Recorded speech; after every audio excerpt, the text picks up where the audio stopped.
ನಮಸ್ಕಾರ. ಇವತ್ತಿನ ವಿಡಿಯೋದಲ್ಲಿ ಗಂಗಾ ಕಲ್ಯಾಣ ಯೋಜನೆ ಅಂದರೆ ಏನು, ಸೊ ಇದಕ್ಕೆ ಅಪ್ಲೈ ಮಾಡಲು ಯಾವ್ಯಾವ ದಾಖಲೆಗಳು ಬೇಕು, ಹೇಗೆ ಅಪ್ಲೈ ಮಾಡೋದಂತ ಈ ವಿಡಿಯೋದಲ್ಲಿ ನಾವು ನೋಡೋಣ. ಸೊ ಗೌರ್ಮೆಂಟ್ ಆಲ್ರೆಡಿ ಗಂಗಾ ಕಲ್ಯಾಣ ಯೋಜನೆಗೆ ಅಪ್ಲೈ ಮಾಡೋದಕ್ಕೆ ಅರ್ಜಿಗಳನ್ನು ಆಹ್ವಾನಿಸಿದ್ದಾರೆ. ಗಂಗಾ ಕಲ್ಯಾಣ ಅನ್ನೋದು ಒಂದು ನೀರಾವರಿ ಯೋಜನೆ. ಗಂಗಾ ಕಲ್ಯಾಣ ಯೋಜನೆ 2024. ಈ ಯೋಜನೆಯು ಸಣ್ಣ ಮತ್ತು ಅತಿ ಸಣ್ಣ ರೈತರು ಹೊಂದಿರುವ ಕೃಷಿ ಜಮೀನಿನಲ್ಲಿ ಕೊಳವೆ ಬಾವಿ ಕೊರೆದು ಪಂಪ್ಸೆಟ್ ಸರಬರಾಜು ಮಾಡಿ ಅಳವಡಿಸಿ ವಿದ್ಯುದ್ದೀಕರಣಗೊಳಿಸಿ ನೀರಾವರಿ ಸೌಲಭ್ಯ ಕಲ್ಪಿಸುವ ಗುರಿಯನ್ನು ಹೊಂದಿದೆ. ಸಣ್ಣ ಮತ್ತು ಅತಿ ಸಣ್ಣ ಅಂದರೆ ಸ್ಮಾಲ್ ಸ್ಕೇಲ್ ಫಾರ್ಮರ್ಸ್, ಸಣ್ಣ ಮತ್ತು ಅತಿ ಸಣ್ಣ ರೈತರಿಗೆ ಬೋರ್ವೆಲ್ ಹಾಕಿಸುವ ಉದ್ದೇಶವಾಗಿರುತ್ತದೆ. ಸೊ ಇದಕ್ಕೆ ಗೌರ್ಮೆಂಟಿಂದ ಸಬ್ಸಿಡಿಯನ್ನು ನೀಡ್ತಾರೆ. ಗಂಗಾ ಕಲ್ಯಾಣ ಯೋಜನೆಯಡಿಯಲ್ಲಿ 3 ಬಗೆಗಳಿವೆ. ಅವೇನಪ್ಪ ಅಂದರೆ ಸಮಗ್ರ ಗಂಗಾ ಕಲ್ಯಾಣ ಯೋಜನೆ, ಸಮಗ್ರ ಗಂಗಾ ಕಲ್ಯಾಣ ತೆರೆದ ಬಾವಿ ಯೋಜನೆ, ಏತ ನೀರಾವರಿ ಯೋಜನೆ. ಸೊ ಇದು ಗಂಗಾ ಕಲ್ಯಾಣ ಯೋಜನೆ ವೈಯಕ್ತಿಕ ಕೊಳವೆ ಬಾವಿಗೆ 1.5 ಎಕರೆಯಿಂದ 5 ಎಕರೆ ಒಳಗಿರುವ ಸಣ್ಣ ಮತ್ತು ಅತಿ ಸಣ್ಣ ರೈತರ ಜಮೀನಲ್ಲಿ ಕೊಳವೆ ಬಾವಿ ಕೊರೆಸಿ ಪಂಪ್ಸೆಟ್ ಅಳವಡಿಸಿ ವಿದ್ಯುದ್ದೀಕರಣಗೊಳಿಸಿ ನೀರಾವರಿ ಸೌಲಭ್ಯ ಕಲ್ಪಿಸಲಾಗುತ್ತದೆ. ಈ ಯೋಜನೆಯಲ್ಲಿ ನಮಗೆ 3 ರಿಂದ 4 ಲಕ್ಷದವರೆಗೂ ಸಹಾಯಧನವನ್ನು ಸರ್ಕಾರ ನೀಡುತ್ತದೆ. ಬಡ್ಡಿ ದರದಲ್ಲೂ ಕೂಡ ನಮಗೆ ಸಾಲವನ್ನು ನೀಡುತ್ತಾರೆ. ಸಮಗ್ರ ಗಂಗಾ ಕಲ್ಯಾಣ ತೆರೆದ ಬಾವಿ ಯೋಜನೆ. ಇಲ್ಲಿ ಕೊಳವೆ ಬಾವಿ ಸೌಲಭ್ಯ ಕಲ್ಪಿಸಲಾಗುವುದಿಲ್ಲವೋ ಅಂತಹ ಜಮೀನುಗಳಲ್ಲಿ ತೆರೆದ ಬಾವಿ ತೋಡಿ ಡೀಸೆಲ್ ಮೋನೋಬ್ಲಾಕ್ ಪಂಪ್ಸೆಟ್ ಸರಬರಾಜು ಮಾಡಿಸಿ ವಿದ್ಯುತ್ ಸಂಪರ್ಕ ಕಲ್ಪಿಸಿಕೊಡಲಾಗುತ್ತದೆ. ಈ ಯೋಜನೆಯಲ್ಲಿ ಸುಮಾರು 1.5 ಲಕ್ಷ ಘಟಕ ವೆಚ್ಚವಿರುತ್ತದೆ. ಇದರಲ್ಲಿ 1 ಲಕ್ಷ ತೆರೆದ ಬಾವಿ ತೋಡಲು ಮತ್ತು 50,000 ಪಂಪ್ಸೆಟ್ ಸರಬರಾಜು ಮಾಡಿ ವಿದ್ಯುತ್ ಸಂಪರ್ಕಗೊಳಿಸಲು ಬಳಸಲಾಗುತ್ತದೆ. ನೆಕ್ಸ್ಟ್ ಬಂದು ಗಂಗಾ ಕಲ್ಯಾಣ ಏತ ನೀರಾವರಿ ಯೋಜನೆ. ಈ ಯೋಜನೆಯಲ್ಲಿ ನೈಸರ್ಗಿಕವಾದ ನದಿ, ತೊರೆ, ನಾಲೆಗಳ ಅಕ್ಕಪಕ್ಕದಲ್ಲಿರುವ ಸಣ್ಣ ಮತ್ತು ಅತಿ ಸಣ್ಣ ರೈತರುಗಳು ಹೊಂದಿರುವ ಜಮೀನುಗಳಿಗೆ ಪಂಪ್ ಲೈನ್ ಅನ್ನು ಅಳವಡಿಸಿ ಪಂಪ್ಸೆಟ್ ಸರಬರಾಜು ಮಾಡಿ ವಿದ್ಯುತ್ ಸಂಪರ್ಕ ಕಲ್ಪಿಸಲಾಗುತ್ತದೆ.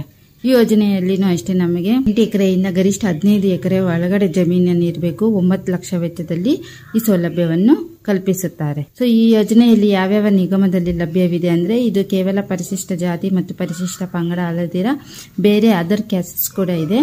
ಸೊ ಅದು ಡಾಕ್ಟರ್ BR ಅಂಬೇಡ್ಕರ್ ಅಭಿವೃದ್ಧಿ ನಿಗಮ ಅಂದ್ರೆ SC ಅವರಿಗೆ, ಕರ್ನಾಟಕ ಮಹರ್ಷಿ ವಾಲ್ಮೀಕಿ ಪರಿಶಿಷ್ಟ ಪಂಗಡ ಅಭಿವೃದ್ಧಿ ನಿಗಮ ಇದರಲ್ಲಿ ST ಅವರು ಬರ್ತಾರೆ. ಡಿ ದೇವರಾಜು ಅರಸ್ ಹಿಂದುಳಿದ ವರ್ಗಗಳ ಅಭಿವೃದ್ಧಿ ನಿಗಮ ಅಂದ್ರೆ OBC caste other backward classes ಅಂತ.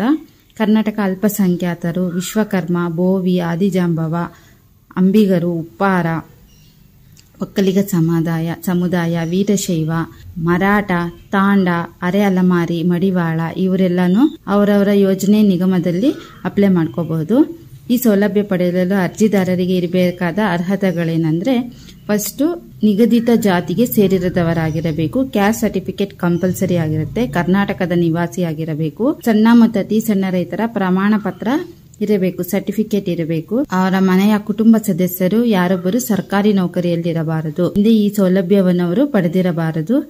ಏತ ನೀರಾವರಿ ಘಟಕಕ್ಕೆ ಒಳಪಡುವ ಎಲ್ಲಾ ಅರ್ಜಿದಾರರ ಜಮೀನನ್ನು ಒತ್ತಿಟ್ಟಾಗಿರಬೇಕು. ಜಮೀನಿಗೆ ವಿದ್ಯುತ್ ಲೈನ್ ಹತ್ತಿರದಲ್ಲಿರುವವರಿಗೆ ಫಸ್ಟ್ ಆದ್ಯತೆಯನ್ನು ಕಲ್ಪಿಸಲಾಗುತ್ತದೆ.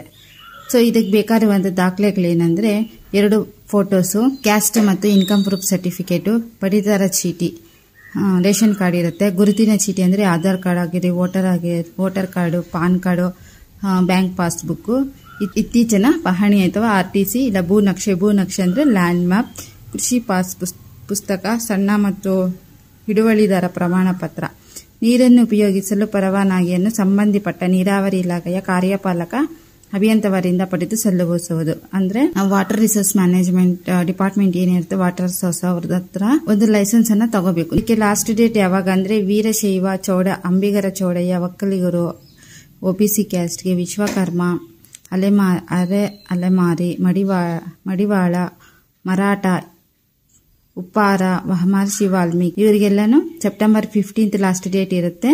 ಮಹರ್ಷಿ ವಾಲ್ಮೀಕಿ ಅಂದ್ರೆ ಪರಿಶಿಷ್ಟ ಪಂಗಡ, ಪರಿಶಿಷ್ಟ ಜಾತಿ, ಬೋವಿ, ಆದಿಜಾಂಬವ, ತಾಂಡ ಇವರಿಗೆ ಮಾತ್ರ ಅಕ್ಟೋಬರ್ 10 ಲಾಸ್ಟ್ ಡೇಟ್ ಆಗಿರುತ್ತದೆ. ಸೊ ಯಾರೆಲ್ಲ ಬೋರ್ವೆಲ್ ಹಾಕ್ಸ್ಕೋಬೇಕಂತಿದ್ದೀರಾ ಅವರೆಲ್ಲ ಹೋಗಿ ಅಪ್ಲೈ ಮಾಡಿ ಸರ್ಕಾರದಿಂದ ನಮಗೆ ಸಬ್ಸಿಡಿ ರೂಪದಲ್ಲಿ ಬೋರ್ವೆಲ್ ಅನ್ನ ಹಾಕ್ಸ್ಕೊಡ್ತಾರೆ. Thank you friends.